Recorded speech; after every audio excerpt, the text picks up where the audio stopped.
What is up, baby? How you doing? I'm good, man. How are you doing? I'm I good. I think didn't know if we were gonna hit the intro there. let me try and I'll do it from the top. Let's do it from the top. We're gonna run We'll it back. do it Yep. We'll-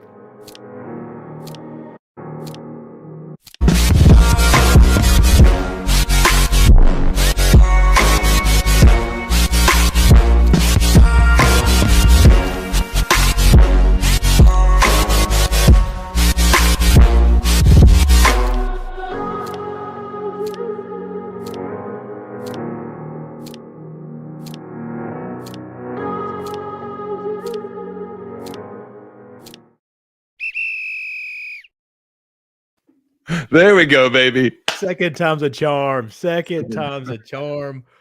Welcome to Chat 10 Sports. I'm Chase Green. This is Trey Wynn.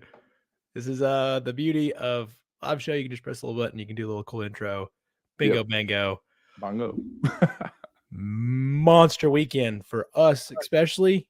Yes, more Big probably weekend for than Tennessee sports all around. Damn. it's true. It was Dude, beautiful, man. It was I a had beautiful wonderful- experience. I had a wonderful weekend myself. Obviously, Vols, Titans. We got to talk a little bit about them because, but here we are. Chase, how was the Monday for you, bro? Obviously, do you want to give the people a little snip of what our weekend was like? Because it's definitely worth documenting as much as you can. Yeah, man. It was so special. We did Highland Park Porch Fest here in Chattanooga, Tennessee. We got to be hosts. My beautiful girlfriend and I got to hang out, enjoy everybody, got to bring all of our family and friends together. Thanks to that man over there for all of his picking and singing. He got to come hang out, play on our front porch. We had people gather. We had cornhole. We watched football all day. It was awesome. We had a load of food.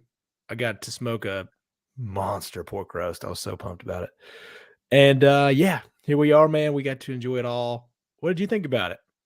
Oh man, I can't get enough. I want to go back and have next week's Highland Park Porch Fest 2.0. Obviously met a ton of great people, had a blast singing, playing, eating, socializing, the whole thing, especially too because I know other cities do a Porch Fest style concert, music festival, if you want to call it that.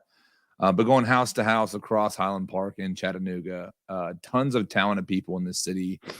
Tons of very cool people just to meet, get to know. But yeah, man, thanks for having me again. I've told you 100 times, but I would do it in a second's notice. But yeah, great time down here in Chattanooga this weekend.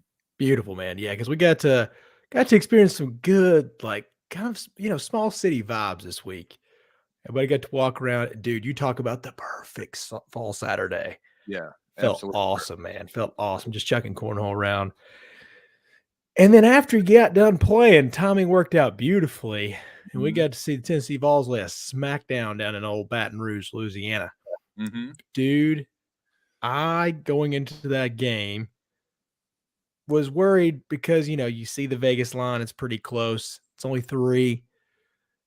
You're like, I don't think it would be a look ahead to Bama, but you're like, but there's a lot of like what ifs. And I was like, we hadn't faced a front line like that on offense against their defense and our offense yet. So we're going to see, I don't know. And then bingo, it just, dude, they came out just absolutely roasting. Hooker had some, it wasn't his best overall day, but the ground game tore it up. Yeah.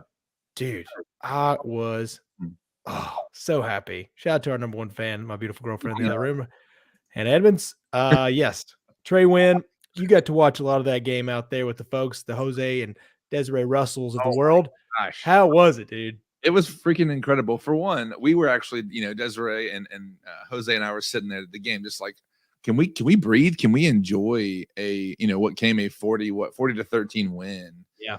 And obviously the whole conversation the entire week was Death Valley, Brian Kelly, what was a 3.5 point spread as far as the Vols favorites. It's like, okay.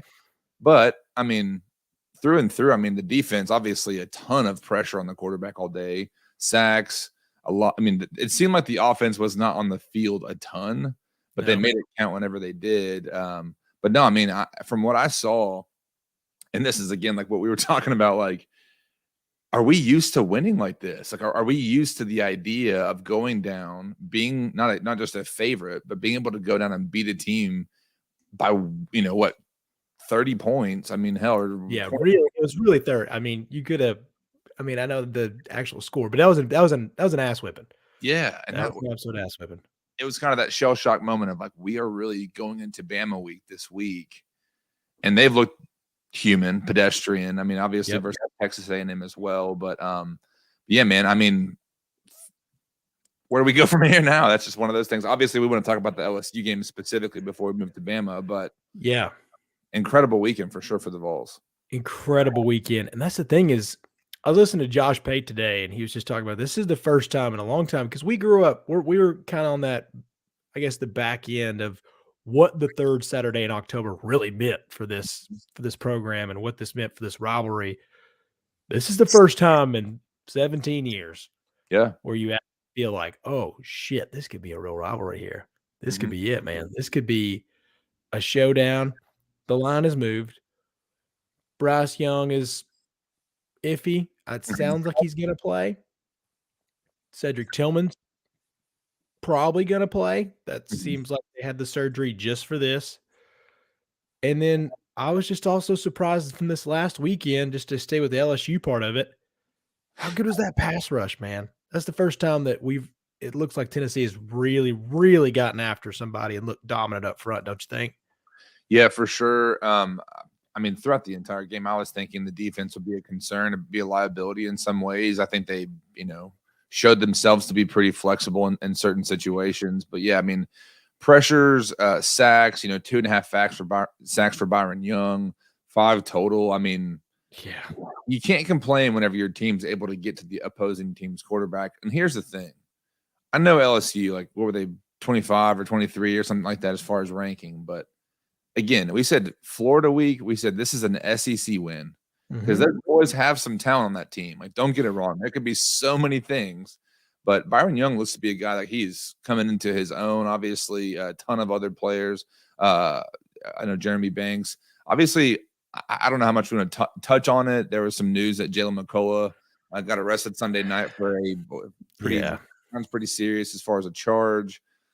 To be determined as far as details, but probably up in the air as far as versus Bama, but that's a concern for us, a secondary that's already struggling. But Mhm. I think overall, I mean, Saturday for me was that time when it's like it feels like 98, but I don't want to say it because I don't want to be the person No. to pull the one link out of the entire thing and just make it all fall. But no, it felt great. I mean, I thoroughly enjoyed, especially on the road, and something else too. Josh Heupel, when you see him from a camera angle from the broadcast, he is playing chess, man. He's engaged. He knows exactly what's happening. And sometimes you'll see coaches like, Brian Kelly, for example, he looked pissed the entire game, Yeah. like he was just getting done. But I mean, Heupel slowly, obviously, wins will help a lot. But the way they're winning, the level at which they're clicking and competent, how they look competent in what they're doing. But yeah, I mean, the guy seems like he's got a great thing rolling right now. So I have nothing but good things to say for the Bulls. Yeah, that's the one part is you're not as a fan base, it doesn't look like anybody's picking anybody apart either, you know? There's no more this struggle, that struggle, are we really beating anybody? There's none of that. It's actually, wow, we're we're winning and we're doing it right. Heupel, I know you and I talked about it, and you and JJ talked about this, like Heupel actually being a former Heisman Trophy candidate, playing big time football, Mhm. winning big time football. It means something, man. It's better than, as JJ put it last weekend, we don't have a former band director as our guy anymore. We don't have a guy that came in and was a backup at Alabama at safety and was okay at MTSU. Like, there's Mhm. no more of that. We have a guy that was a big time quarterback, and it was awesome. He sat in the Heisman room with Drew Brees. I mean, Heupel has it, man. He's got the swag. He definitely has a reputation in that locker room with these guys. They love him. And it's fun, man. And it's fun to play for the guy because you're like, speed, speed, speed, speed, speed. And that's Yeah. it. You want short attention spans with kids? Bingo. Josh Heupel's got you. Well, the one thing that really kind of threw me over the top, as far as we're gonna beat the crap out of the Tigers right now, is when Hendon dropped that dime for that touchdown, dude. Oh, dude. I feel like that's one of those things that you see in highlights for years and years and years, where the timing of Hendon's drop, his release, everything that the carry of the ball, I mean, it was right there. And I just said, this guy, does it baffle you sometimes that we have a team that could compete with Georgia and Alabama right now, but we legitimately have a quarterback that could come in and compete and actually get up there, and favorite seems to be rising in his favor as far as his stock. But is it crazy to think our very own Hendon Hooker could be a Heisman candidate this year? Yeah, I was actually looking into that. There's got to be. I mean, there's always a formula for everything in some sort of facet. Him having a big game this weekend, and say they pull it off. Say the Vols pull this thing off. He's got to be a loaded front runner. Oh yeah, Has to be. The play, like the aspect of him carrying this team, like he carried it come like the Florida game. I mean, during that game. I'm not sure the details on that. Oh yeah, Phil, I'm gonna be honest with you, buddy. We looked into it a little bit, but we just kind of want to stay away from it today. It's just it was a dumb move, man. It's one of those things that it's not anybody's. It's probably bad on both sides. I'll be honest with you. It looks like we kind of want to stay away from it on the Jalen McCullough stuff today because we're gonna wait till all the full details come out as far as punishment, all aspects. I didn't really dive too deep into it. I just saw it today from Trey Wallace, and I was like, I think I'm going to stay away from that today. I don't really want the whole negative stuff. It's a case of the Mondays. We don't need that. We don't need that. Yeah, no, but I agree. And bad timing, but definitely don't want to jump back into that kind of stuff. But what were you saying as far as this weekend with the Vols? Yeah, I just think that this weekend was way more telling of where this team's going to go for the next couple of years. Mm-hmm. God help the money that we're going to have to pay Josh Heupel, but it's going to be great. It'll be so worth it. It looks like. But when you turn somebody like Hendon, who was a okay-ish quarterback at Virginia Tech, mm-hmm. into this, and I mean, it's credit to both sides. Like Hooker has to work. He has to really try. He has to really put in the effort, but also it takes a lot from this coaching staff to be like, we found a perfect system for you. And it's right here in Knoxville, Tennessee. And the guys just turned it into his own, man. And this team, it just goes to show when you got a really, really good quarterback, he can turn it on, man, and turn it into something special. And if he has a special day on Saturday, he's going to have to beat either Bama or Georgia and then probably win out. But he can do it. And it feels realistic. Because if you don't get 100% Bryce this weekend, they didn't look great, man. Bama had what, 4? I think they had three tackles. Three sacks. They gave up 3 sacks, like 4 or 5 tackles for loss, and they had 3 turnovers. And I mean, I don't know. I just thought that the backup, I'm just totally blanking on his name right now, had a tough weekend. Not great, but they won. They did go out and beat Texas A&M. The Jimbo Saban stuff is absolutely incredible because it's just 2 highly paid narcissists going at each other over recruiting stuff. So it's pretty great. But how are you feeling going into Saturday? Are you being the overly optimistic Vol fan, or how are you going into it? I don't want to believe all the talk. I don't want to believe think about any reason why Alabama couldn't come in and just kick our teeth in. And then the reasons, I don't want to hear the reasons why we could go in and kick or compete with Alabama. Obviously, College Game Day at Neyland. I mean, this fan base has been re-energized in a way that, I mean, like we're saying, like fans want to get out and watch the games in public again and not just sit here in agony watching this, kind of carry on. And the dumpster fire full of tires just continues to burn. But it's like, wait, we're a good football team. Like, we're obviously, what is it, number 6 now? Yep. We were sitting there talking, Miggy and all of us were just like, what is it? If we win this game like this, are we top 5? And I'm like, 7, 6, maybe, or who knows if someone falls out. But it's like, no, we're there for a reason. But like you're saying, I mean, Georgia allowing 22 against Kent State and then Missouri. And for our very own friends who are Georgia fans saying like, man, Missouri didn't just fall onto 22 points and Kent State didn't just fall onto 22 points. Like, and then you take guys like, the Heupels who can actually scheme against what Georgia's putting out there and exploit some of that stuff. It just makes me wonder. But this Saturday specifically, I know we're going to jump like full on into it Thursday. But I feel pretty damn good right now. If I'm being like cautiously optimistic in what we know the Vols have been the last 2 decades. And I mean, number one team comes in the country and it's going to be the biggest conversation this week for sure. Not just in Tennessee, I feel like in college football, because not just the implications, but what does it mean that the big old powerhouse of the SEC, not that we have a third head to that powerhouse or anything like that, but we got a team right now that can compete, because we've seen a Texas team do it, a Texas A&M do it against Alabama, and obviously Georgia as well. So getting a little complicated with Georgia in there, but it's just crazy to think that we're actually entertaining the conversation. I don't know if it's the kind of game that everything has to go right, because obviously Alabama has some things they have to figure out. But where are you at as far as the idea, potential, or whatnot that we could be competing against Alabama? It's almost, because as a fan looking at it, it's too good to be true. I'm ready to be hurt again, type of deal, as always.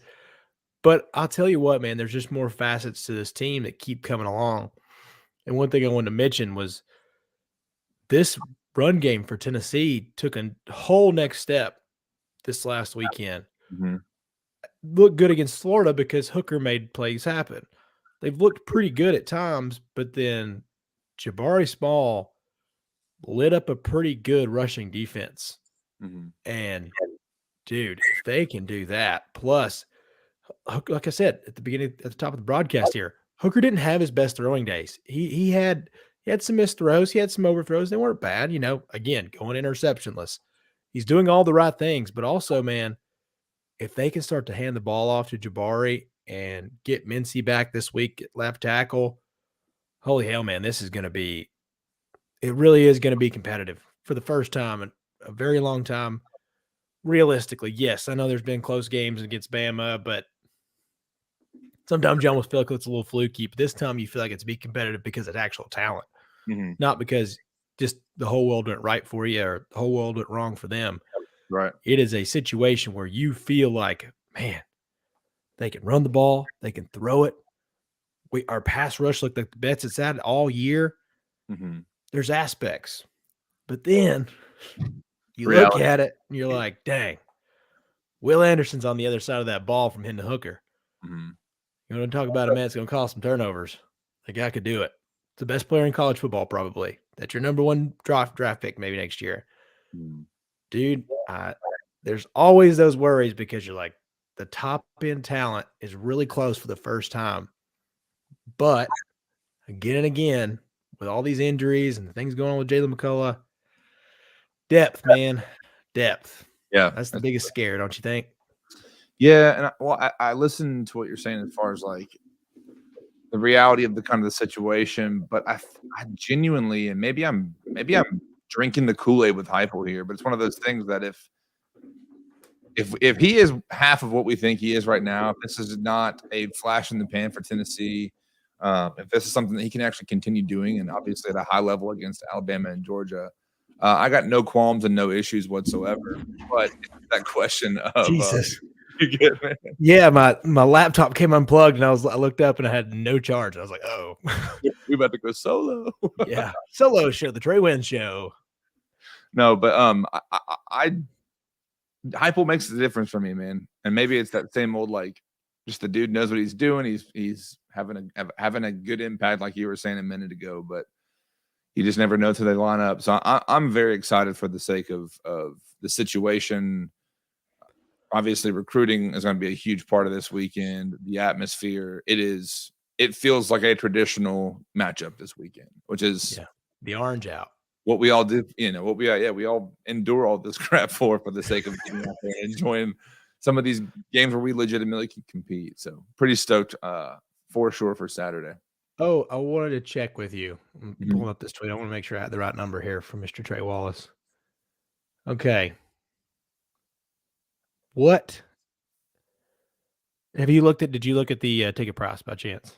To get No, the but I'm okay. guessing they're in the 300s. Yeah. The get in price for Saturday as of right now on Ticketmaster, $368. That's Yeah, tough, dog. That's the cheapest ticket you can get. yeah, I'd rather sit comfortably at a bar somewhere or at a house enjoying HD TV. I just, especially like I know they're talking about renovations and even expanding more for Nealon, or at least uh the AD is and is it Danny White now? I can't Yeah. think. We've been through Danny's the so many. man. Yeah. But it's talking about expansions, and I'm like, man, if my butt could fit comfortably at Nealon, sure. But three hundies, It's a I lot of dough, man. I get it. You gotta think though, man. That's probably that's the low end, right? Yeah, that's the cheapest you can get. 102, 3,000, 4,000 people that are charging 300 and some dollars. You know what I'm saying? Like, what? You can go to a Texans game for $25. What a difference. What a Well, life, man. What a life. at least the Texans can beat the Jags when we need, right? Hey. Dude, I did not realize they'd beat them 9 straight times. Was it in Jacksonville?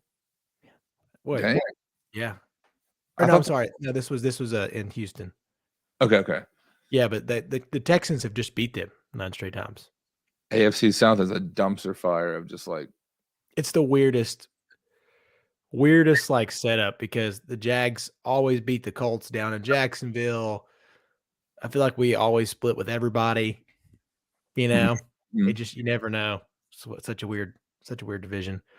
But before we hop on the Titans train, mhm. do you have anything left about Tennessee from this weekend? Like any last little takeaways?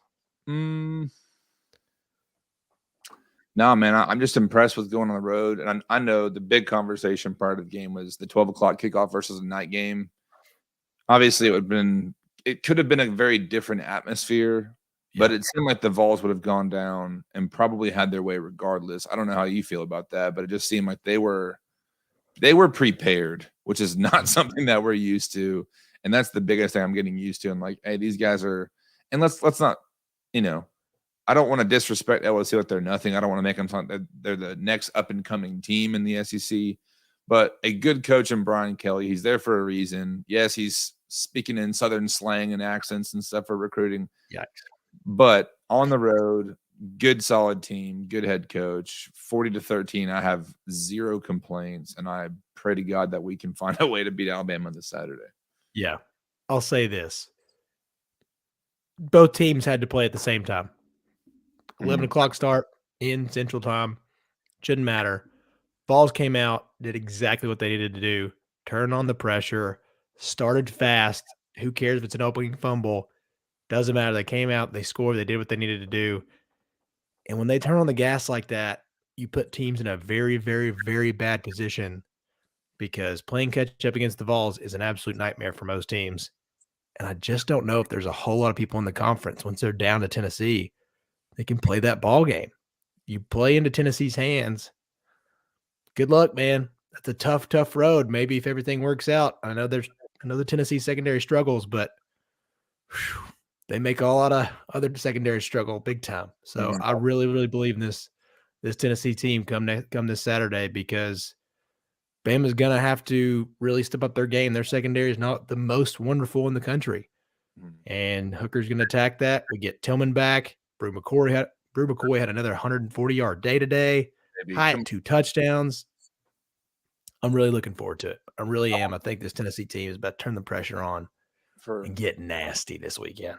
I agree, but I think it goes back to what you said that if Saban wants to try and stop Hendon Hooker, then the running attack's going to be right there. If everybody's, obviously it'll be a new set of faces across the line of scrimmage, but I mean they were doing some good things last week, and if they can get that play calling where the running game's there and established, then I think that's where Hendon Hooker can.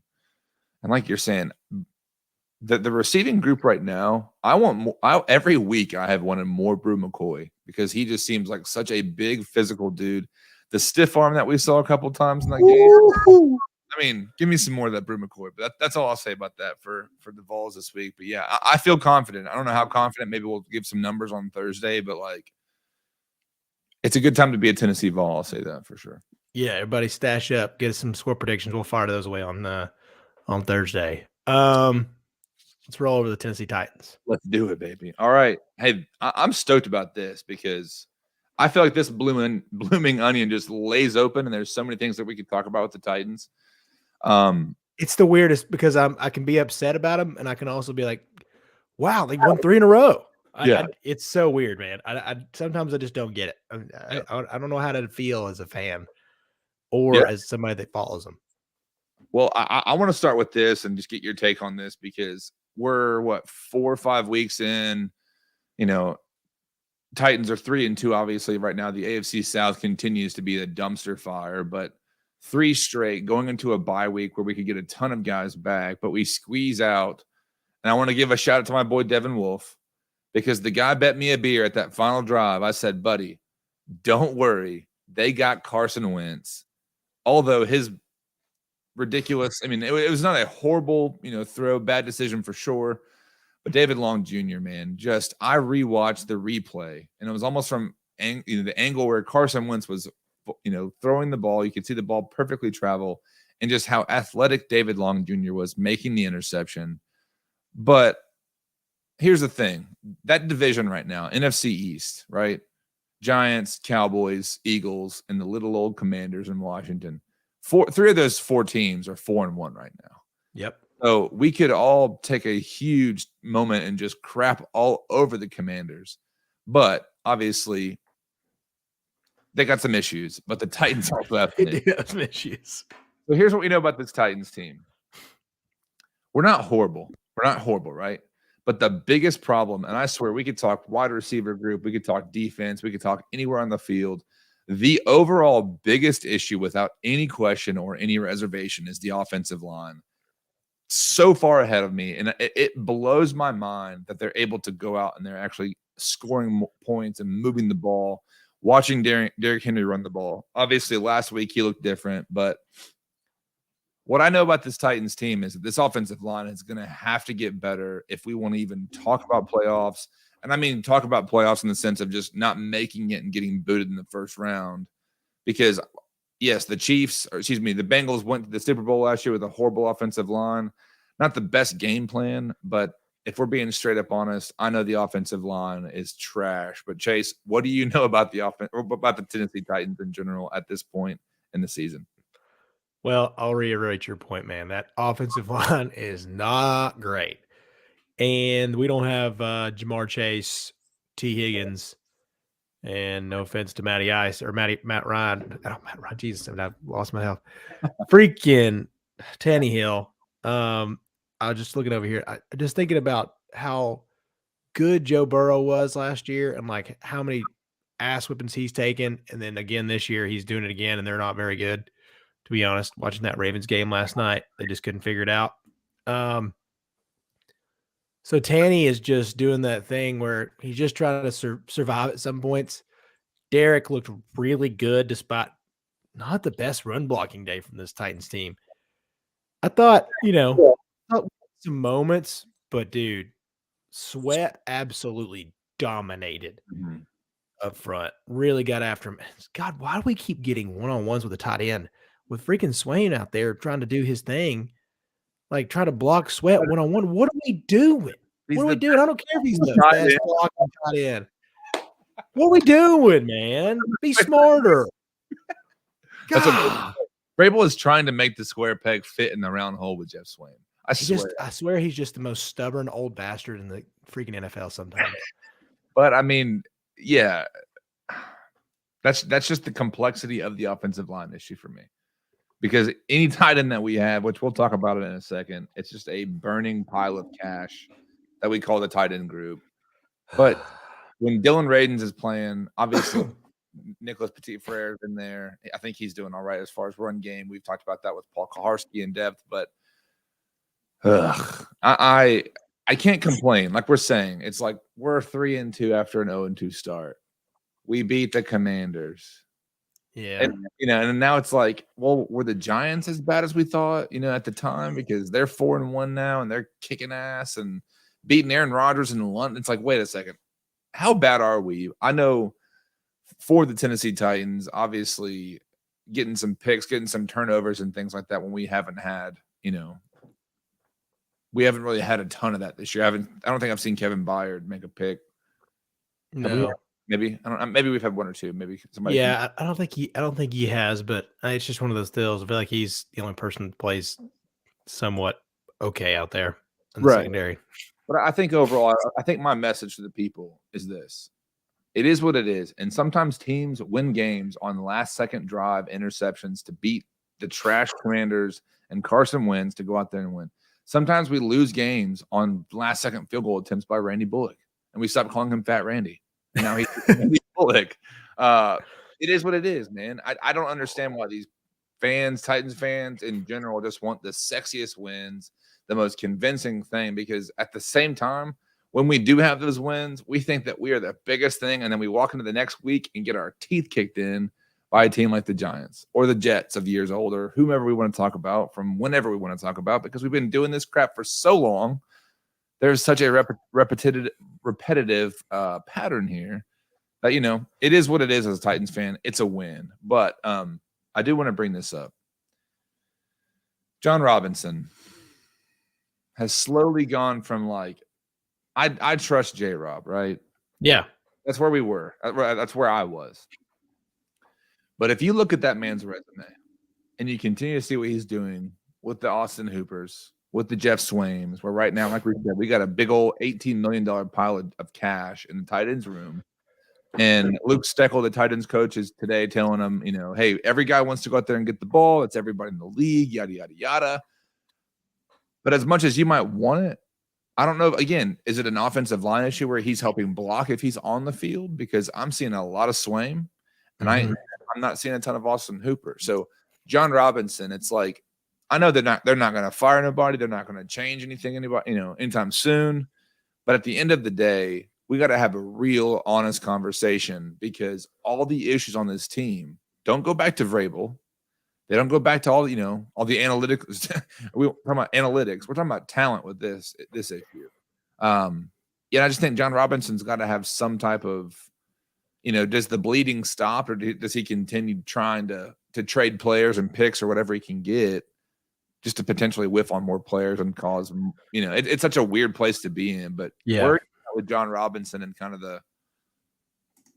the bigger grander scheme of things when we look at the cap situation, because we could be looking at a team we've talked about with no Lawan, no Tannehill, and potentially no Derrick Henry if the money matters don't work out. Yeah, especially the fact, as you mentioned, he's done a lot of really good things with this group. Obviously, he and Vrabel, the combo of those two, have gotten this success and gotten us to this standard as followers, watchers, fans. Like, okay, they're pretty good. Mm-hmm. But it's going to wind up being the same exact thing, but maybe in a different path, if this makes sense. Like the big picture of the Titans this year, you're like, they might not be that good, but they're probably going to win the division. They'll lose some games they're not supposed to. They'll win some games they're not supposed to. And it'll be the exact same thing, because I did not believe at the beginning of this year. I was like, hey, it's a bad division. I think they'll win it. Mm-hmm. But I have no faith that they'll win to one, or I really don't even have faith they'll win one playoff game. But I wouldn't be surprised if they beat somebody they weren't supposed to in round one, because they just play out of their minds. They do have this monster and the best running back in the league in Derrick Henry. So you can just, figure out ways, scheme. They do little fun things, and it gives you this hope, and it's going to keep those guys around forever. But Vrabel continues to miss on first rounders, and I mean bad. Yeah. Farley is atrocious. And I just don't know. Like, I don't know if he's salvageable. I hate to say that word. And it's an NFL cornerback, and that knee injury must have been really bad. I saw our boy Mike Herndon post the other day. He's like, dude, it looks like he's lost 4 steps, not 1, 4. And I just don't know what to do. And the Isaiah Wilson thing was a joke. That's one you probably can't really find out, I guess. But dang, dude, I don't know. I don't know if you can. I don't know how long he can last. Keep missing that badly, right? Well, it's a weird spot. You haven't had a losing season in so many years. You know, Vrabel's winning head coach of the year. You're making the playoffs. 2,000 yard runner with Derrick Henry. It would be, and that's where I think too. Like, if everybody was the GM or the head coach or the owner of the team every single week, we would have a new head coach every week. I swear. Exactly. Everybody would be turnover, turnover, turnover, and I mean that in the sense of replacing positions and things like that, not just turning the ball over on the field. But I don't have an issue with our GM and head coach. I just think we got to stop and look in the mirror and say, look, something's not right. Because Vrabel going back, or excuse me, John Robinson going back and blaming the Isaiah Wilson thing on COVID is soft. Yeah. Room temperature butter soft. Like, I don't want to hear that, John Robinson. You whiffed, and it's caused a ripple effect where even now, Dylan Radins, he is a notorious liability on and I'm watching the game. It's like, if this crew is in here, I'm trying to think back of offensive lines from years past where it was like, yeah, it was bad then, when Lawan was the only guy that we had on there. There was no Ben Jones and there was no Nate Davis. That's like, man, maybe. But like you said too, Caleb Farley, the whole conversation about players coming back too soon, which is something that we talked about last year with the Titans. Lawan is now saying, his knee was not done correctly there. Farley's now losing 4 steps. I mean, I don't know if there's smoke to that fire necessarily as far as what's really happening with the rehabbing and all that. I'm not trying to say anything by that. I'm just it's sticking out to me because I don't think you go from a first round guy like a Caleb Farley to see what maybe it's just the fact that he's as tall as he is, he's as long as he is, and as fast as he is. But there's a lot of stuff that you overlook if you're just looking at those things and drooling like you don't know what to do with it. And I know he was injured, so maybe they were thinking we'll hit lightning twice, and with Jeff Simmons being hurt and now Caleb Farley being hurt, and we'll have all that stuff. I'm just like, and it's not these misses where you're second, third, fourth, fifth rounders. Like, that's kind of his bread and butter. You're just whiffing on freaking first round picks. Because Farley's a measurables guy. Played very little cornerback in college. Played very little cornerback throughout this whole entire time he's been in football. He's not played a lot. He's had a back injury. That went away. I'll be honest. Like, that's really not a thing for him, it seems like. It's a torn ACL his first year. But you just got to draft guys with experience. Yeah. I'm 100% with you. I think that was hey, if we hit on this guy again, if we get another guy that was kind of injured, get him late. It seemed right. As whenever going through the draft, you watch this dude play in highlights, or even, I even kind of like watched a game or two just back. I was like, oh man, we might really have somebody. Yeah. Long, athletic, super fast, but hadn't played a whole lot of football. Yeah. And that matters. Like, you listen to, it's way more in the quarterback realm, but I was listening to Trent Dilfer the other day. He was just talking about, he's like, man, when we watch corners and quarterbacks, it's all about experience, because guys that play very little football that get drafted high don't really work out, i.e. Mitch Trubisky. Like, you're like, man, put up a ton of stats, look nasty at Carolina, has all these measurables, handsome son of a bitch too. Like, all of it works, got the good look and swag, whole thing. But when you don't play a lot of football, it comes back to bite you. And I think with injury-prone guys like Farley that don't play, it's a bad combination. And I know the second injury hadn't happened yet by the time he got here, but it's like, dang, dude, can we not reach? Can we not reach for that? I don't know. I will say, I don't want to get ahead of myself and like ever think that we need to fire these guys. That's crazy talk. He was coach of the year last year in Vrabel, and John's done a fantastic job of piecing things together. I know we harped on the strength and conditioning last week, but damn, dude, the job that these guys have to do last year and even this year to piece together practice squad dudes and random free agents, don't you just think like that's a good job in itself, at least trying to manage a team? No doubt. And that's why I think guys like Aaron Rodgers are out here telling people, hey, is Vrabel still the head coach? And everyone just needs to chill. But we're talking about a kind of a more complex issue where Vrabel can probably take a, can take a piece of gum and a match and make a bomb out of it like a MacGyver. But it's like, let's be straight up honest. Like, don't make your guy do that all the damn time. Get him some good talent. And Yeah. but it's a strange thing, too, because the Rams, look at the Rams right now. Oh, God. F the picks, but they're like, we can't even keep Stafford up. Dude's going to die. We need a couple of picks. Bad, Yeah. The offensive line is in such a bad way. But, I mean, that's just maybe the name of the game in the NFL. You just play, you're pulling as much as you can get. And it's such a weird situation for the Titans because even looking through the options at offensive line from free agents, or if you want to trade somebody before the deadline, there's not a whole lot to pick from. I know they are talking, and they're rumored to be talking about DJ Moore from Carolina now that they've fired Matt Rule today, which we could talk about if you want. But it's now the time for John Robinson to be kind of up against the wall whenever it comes to draft capital, when it comes up to cap. I know the cap's probably going to increase next year after next, but at some point we got to stop saying, hey, we have a great running back and a great head coach, and think personnel-wise on this team, we're not far from either, and this is probably what I think more, I'll just say this. We're not far from seeing the Titans completely overhauling their scheme. If they move on from Derrick Henry and we're less of a running team and more of an updated offense, compared to what we see on other teams and passing attacks and things like that, then so be it. But, all that to say, I think this week for sure, if we were talking about just Sunday, I'm happy we got this W against the Commanders. I don't think the Commanders, and I don't know, maybe I'm just this guy. It's the NFL. You got professionals on every team every week, and then you got guys like Carson Wentz who are going to get shut down and shout outs from their coach as far as why their division is the way it is, like he did today, which was nuts. But anyway. Yeah.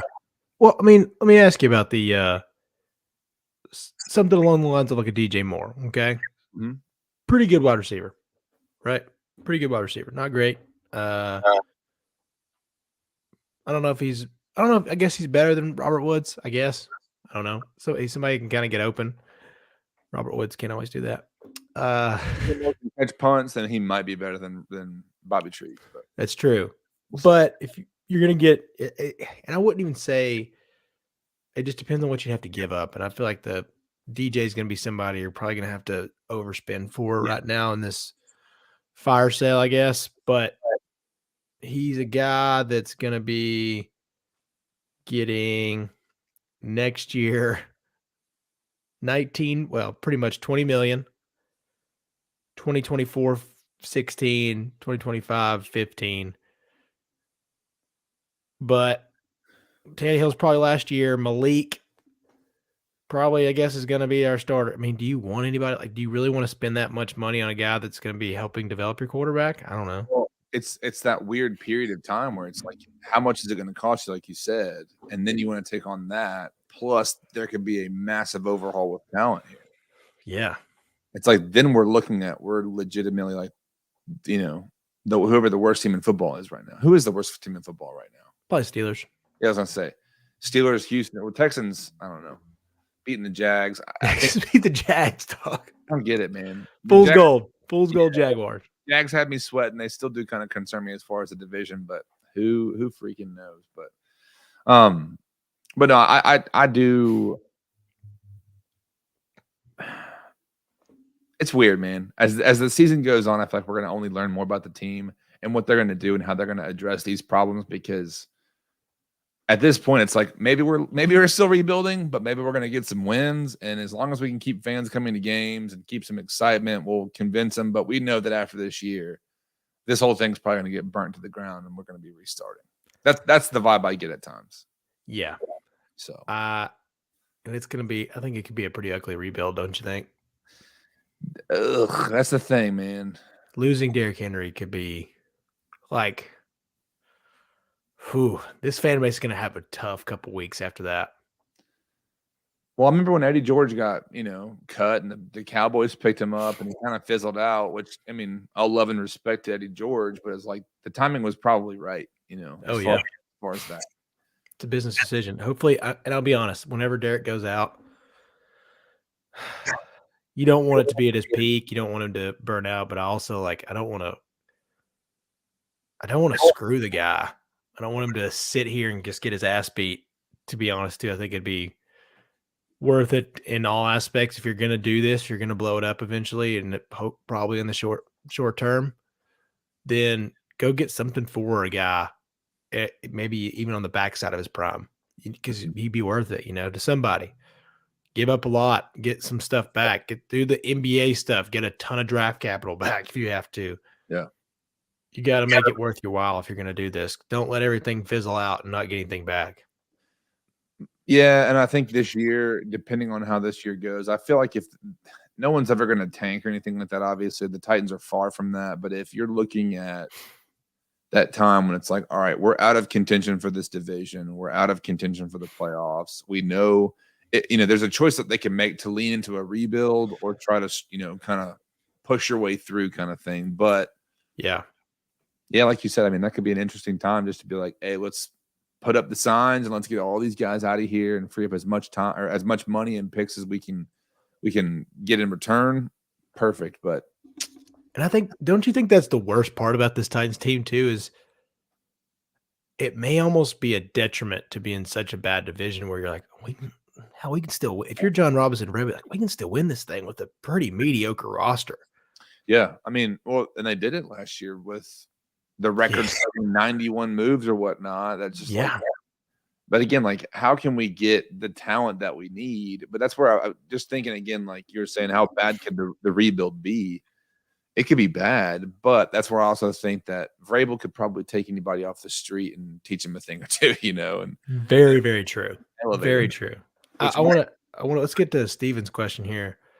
We got a question, more of a statement. If they lose the Broncos this year, Vrabel's got to peace out on Downing, right? Well, if that is the case, that's where that whole hypothetical time, if we're going to go on the whole multiverse of madness with the Titans. Oh, let's do it, baby. No, I mean, if the Titans were to lose and they get to that point where the Broncos, because let's play this out, right? Bye week, Colts, Texans, Chiefs, and then we hit Broncos. If you lose the Broncos in that stretch, because you go from those 4 games, right? In Packers, Bengals, Eagles, Jags, someone's going to get fired. And I mean, I think it's the number one guy, for old Todd Downing. I mean, but that's what I'm saying. Like, it all depends on how this thing flows out, and I don't think I don't think Steven's legitimately saying one loss to the Broncos. If there's context there to say this is bad and someone's got to pay. Yeah, but what do you think, man? You think Downing's as good as gone as if he loses to the Broncos? It'd have to be ugly. It would have to look like that 11-12 game or whatever it was for the Thursday Night Football game. It would have to be ugly. Yeah. Because Broncos D's not bad. They at least keep them alive. But damn, if you can't outscore Russell Wilson, that's ugly, dude. They're terrible on offense. Yeah, they're bad. Atrocious. They're atrocious, man. And I did not know that. Sometimes people want to say Belichick or Brady, who is the more successful or whatnot. And now it's like, is it Pete Carroll or was it Russell Wilson? Because it's a weird thing whenever people have that bad of former teammates have that bad of things to say about a guy, and he just blatantly oblivious to, he just has these cliche leadership kind of book quotes where it's like, we just keep pushing on through. Yeah, like, bro, you're not playing well. Like, let's just be straight up honest about that. But yeah, that Broncos country has got to be hurting in a way today. Dog water in the red zone. Very true. Very true, Gavin. I will say, as somebody that picked up Cortland Sutton and drafted Russell Wilson, just hoping Hackett would figure it out, boy, was I wrong. It hurts the old fantasy team. Sutton has gotten a little bit of action this week, last couple of weeks, so that's kind of helped me out. But when you get into fantasy mode or you get into betting mode, either one, you watch a lot of these games that you don't really want to. Like last Thursday, I fell asleep on the couch. I don't usually do that, but it was so boring. My girlfriend was like, why didn't you come back to bed? And I was like, Lily, babe, I think I just watched the most boring game of football and it put me to sleep. Yeah. I was out. I was like, this is brutal. It's Yeah. brutal. It was brutal. Well, I know you got a cool, fun game for us. New segment. Yes, sir. We're going to try something new for anyone listening, watching with us. Make sure and chime in. Obviously, this case of the Mondays has got me down. I think we had too good of a weekend in some ways, Chase. Yeah. Our teams won. I mean, the Preds won, I think. Nashville soccer even won. So it's great to be a Tennessean. But I want to ask you one thing. So I'm going to bring up some topics because we're going to call this segment, Do You Want Some More of That? Or Would You Like Some More of That? Whatever it means, whatever we're going to say that line. But several topics from this weekend that I liked or didn't like. But Chase, let me ask you this question because old Tom Brady and the Atlanta Falcons yesterday, man. Oh, God. Jerome Boger, who we know very well as Titans fans from, I mean, the countless flags and obviously just unrelenting BS, but probably one of the worst calls in the history. But Jerome Boger's terrible roughing the passer call, Chase. Do you want some more of that? No, thank you. But did you see he was like, they took down Tom Brady too hard? Yeah. He believes it. Yes. He legit believes it. But go ahead. You go ahead. Okay. I did hear a good one today. And you know what? If for some reason this is the case, then I might actually want a little bit more of that. I'm going to get there. They said, you know what? That man that's back there at quarterback is going through a rough weekend, dog. He's about to get divorced. He and his baby are going through some things. We cannot let our guy, Tom Brady, take a hit have like this rough a weekend. He can't lose to the Atlanta Falcons on this sack. I can't do that to him. Maybe Boger's like, dude, I've been through divorce. I can't do this to you, dog. You about to lose a supermodel. Just empathy. Just empathy. That's all it was. So if it was a pure empathetic call, give me some more of that. But realistically, absolutely not. How is this man coaching? If we're going to go through this crazy change in concussion protocols, how is this guy still official? I don't understand. How's this guy refereed?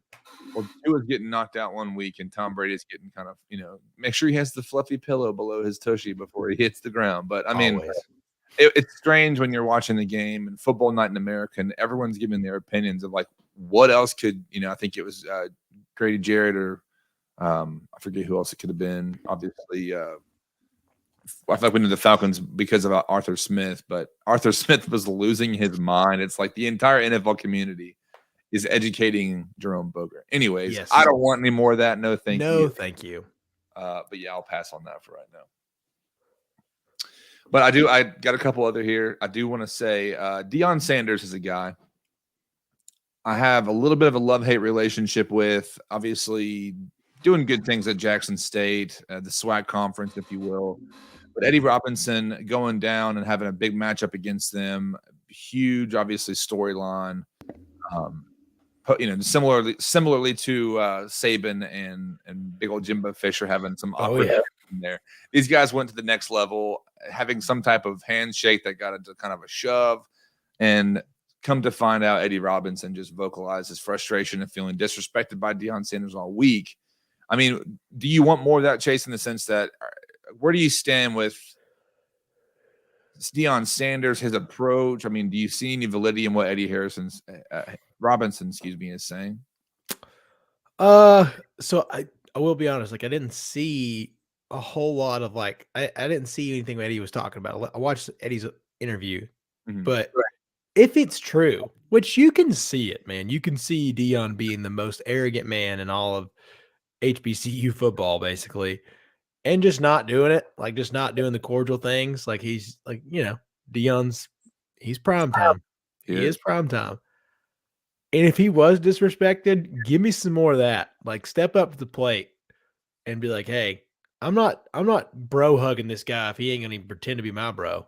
Yeah. Don't give me that at the end just because you got your 4 cameras following you, Barstool or whoever's doing his documentary again. Don't give me that. I loved it. I actually really loved it. So give me some more of that. If Deion's gonna be a douche, come on, baby. Put it all on the content capture camera that you can find.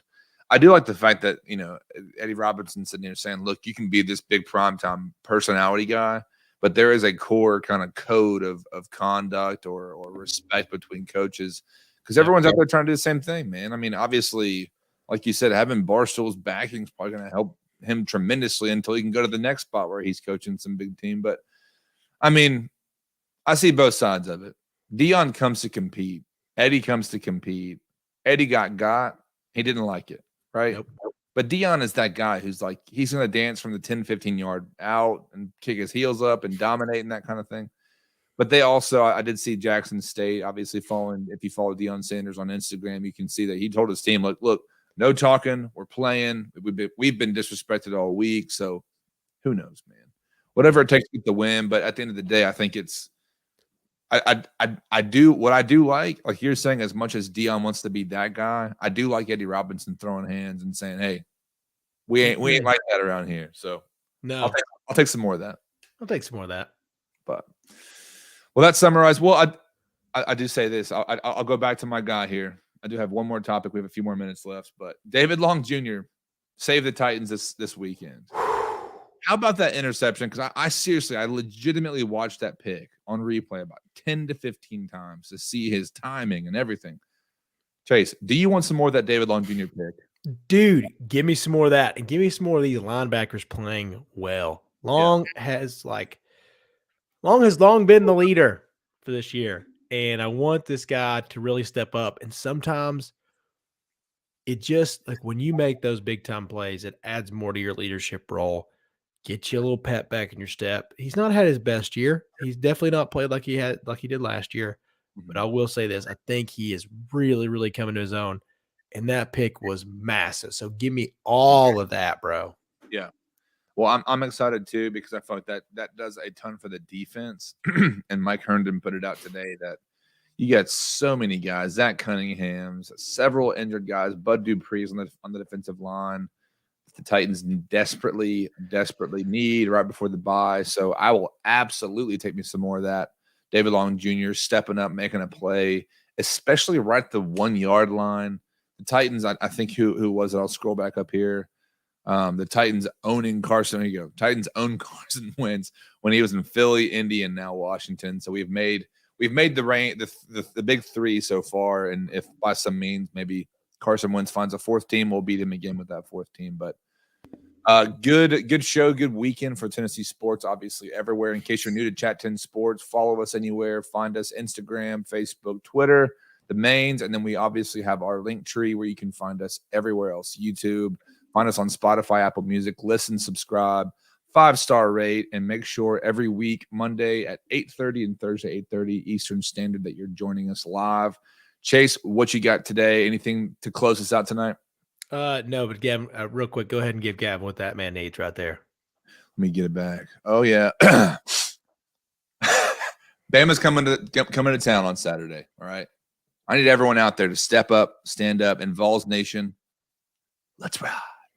Trying to hit that Nick Cage gun in 60 seconds. He's like, yeah. Oh man, and he flips the hair. God, that's a good scene.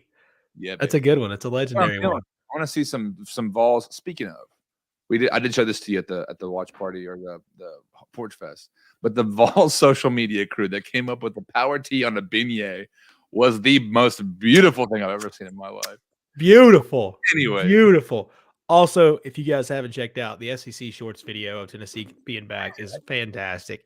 100. Dude, I had about 15 people send that to me, and I laughed every time. I watched every one. I watched it every time. Made me laugh. So good. As always, like and subscribe. More articles and stuff to come out this week. Huge week for Tennessee Vols. Huge week for the Tennessee Titans, because by God, do they need this early bye. Bad. Time to get healthy. So, buddy, I appreciate you. All the cool podcast things. Again, like, subscribe, follow, share, love us, send us Venmos. I don't care. We out of here. I'm going to hit my video here, and y'all have a great rest of your week. We'll see you back Thursday. Bye.